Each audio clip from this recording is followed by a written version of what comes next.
Sveiki!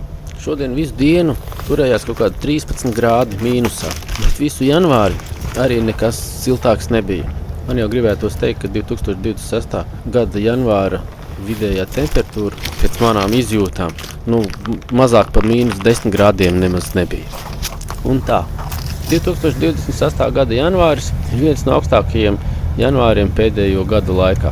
Kā raksta Perese, tad 15 apkura sezonu laikā tas ir viens no augstākajiem laikiem. Līdz ar to arī siltumsūknim nākas strādāt vairāk kā parasti. Un šogad es esmu ievērojis to, ka pateicoties kondensātam, kas veidojas atkausējot āra bloku, zem āra bloka ir ļoti daudz sakrājies ledus. Tik liels ledus kalns man vēl līdz šim nav nevienu reizi izveidojies. Tik ilgi, kamēr man tas siltumsūknis ir. Siltumsūknis man jau ir gandrīz 10 gadus.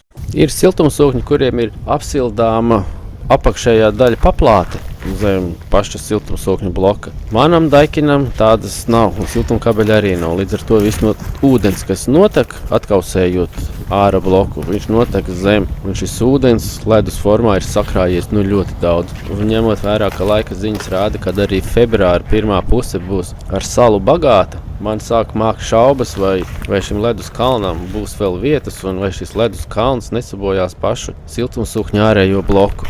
Un tāpēc šodien, 30. janvārī, no sākuma uzsildīju daudz karstā ūdens, domāju, ar ūdeni mēģināšu visus atkausēt, bet tad sapratu, ka tas būs baigi ilgi, un tāpēc paņēmu lauzni un uzmanīgi mēģināju to ledu, kas ir zem siltumsūkņa, nodauzīt.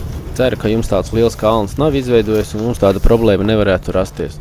Vienkārši mana māja nav tik energoefektīva, un tāpēc manam siltumsūknim ir jāstrādā vairāk nekā jebkuram citam. Bet, kā jūs redzat šeit video, esmu visu nodauzījis, cik var nodauzīt. Es domāju, ka februārim vieta ūdenim un ledum vēl pietiksies. Līdz ar to tagad no šodienas man laikam vairāk nevajadzētu tā īpaši uztraukties. Tas īstenībā bija viss, ar ko es gribēju ar jums padalīties. Līdz nākamajai reizei. Atā!